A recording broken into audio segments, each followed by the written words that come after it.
Hello, friends. Hi, it's Jean Roberts here, and I am continuing in the series of, how I start my spiritual journey.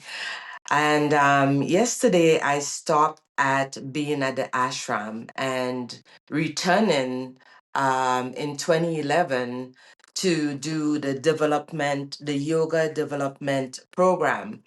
Now, none of this video is about being perfect. I'm just sharing my story. And, so if you're looking for perfection, yeah, I don't know how to give you that. um, so while at the ashram doing the yoga development program, I mentioned before that when you arrive at the ashram in January, you're there for almost 4 months. That's if you want to do the yoga, if you want to do get a certification as a hatha yoga teacher. And I did get one of those certifications. So it started January and I left sometime around the end of April. And being inside of an ashram, being inside of a cohort, inside of a community that is held you are held in the space of working on your inner self. And being at the ashram taught me that, well, one of the first thing I would have to say is that they didn't teach me anything at the ashram. Everything there I learned on my own. They didn't, and what I mean by that is they did not give you the answers. I had to find the answers to the question that I had on my own. So going to the ashram and doing the yoga development program that Swami Radha had established, many years ago, I had to have the answers on my own. They didn't give you any answer there. And that was very hard, not just for myself, but for all the people that was in my program specifically. Not getting answers, when you like, okay, so how do I do X, Y, and Z? I had to have my own answers. And that's the most profound thing that you can learn in life is that you have the answers to your question.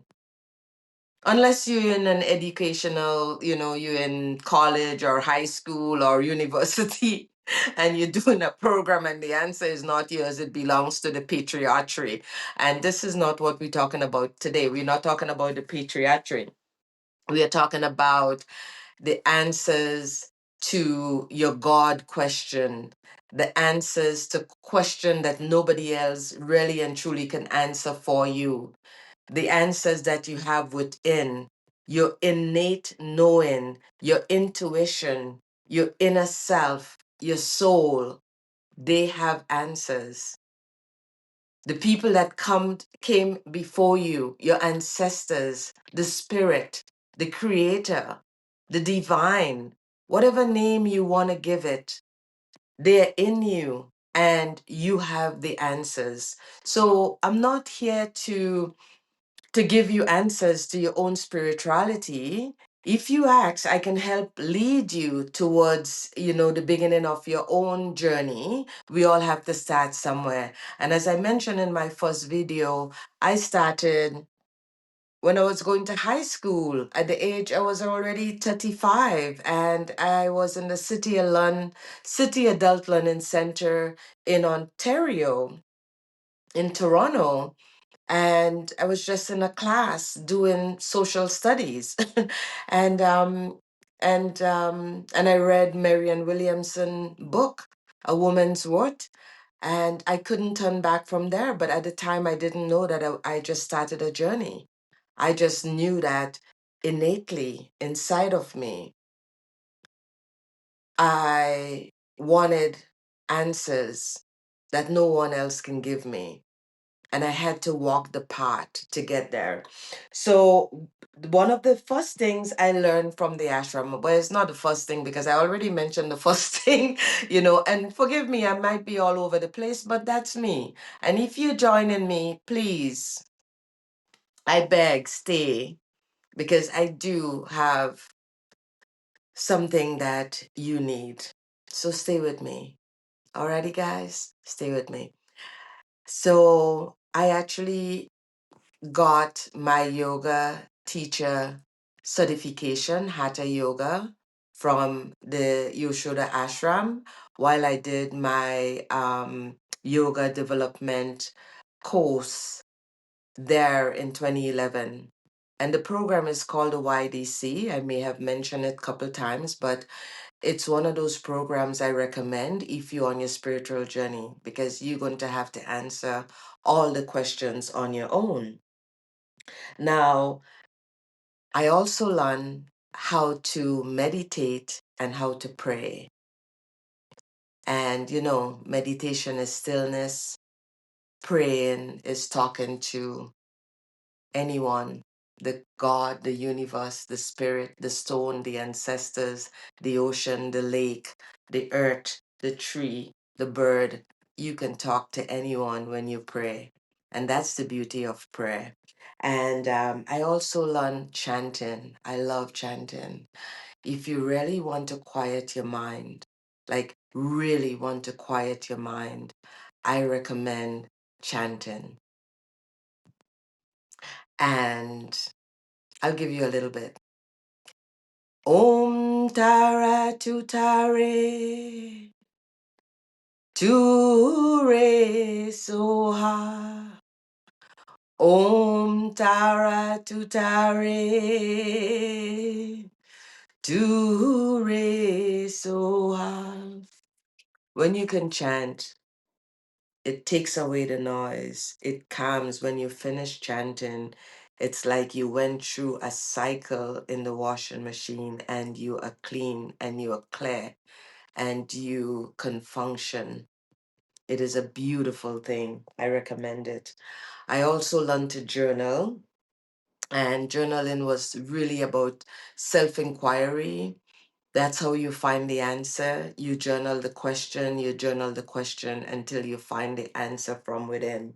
And that in itself, if you can just do self inquiry and by journaling, daily journaling, especially at the end of the day, and how you start that, self inquiry, you start by what happened at the beginning of your day.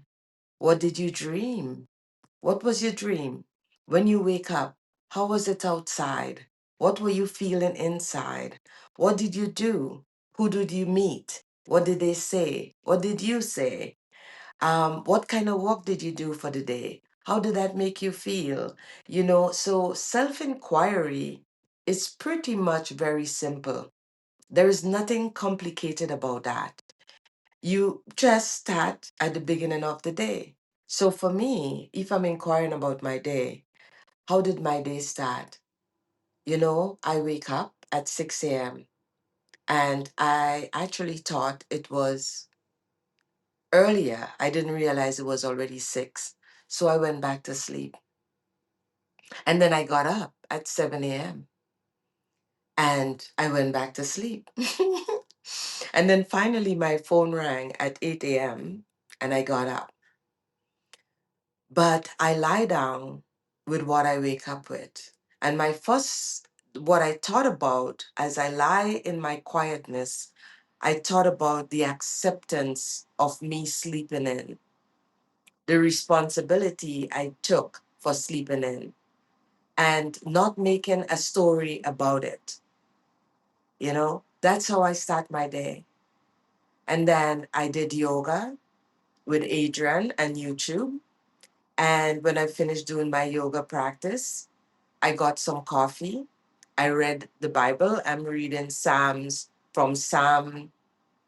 I started the chapter 1 in Psalms, and I'm now in somewhere. I've been reading it every day for the last month or so. And that is part of my morning spiritual practice. And yeah, so that's how you start self inquiry. Where did you start in the day? And where are you? You know, where did you start? And where are you while you're writing that? So self inquiry and journaling is really good because you can see what happened in the day. You can take from it, you can remove from it, you can adjust, right? And also, being in community, living inside of community, and what it takes to live inside of community.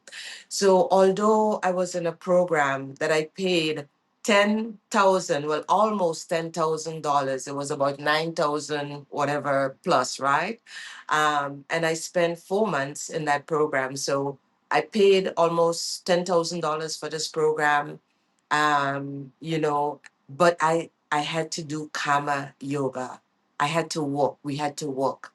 Um, every day you put your name, whether or not you're going to do the dishes, whether or not you're cleaning the rooms. Every day you have to do karma yoga. So because you live inside of a community, what I loved about that community is that at the ashram, when you eat in silence.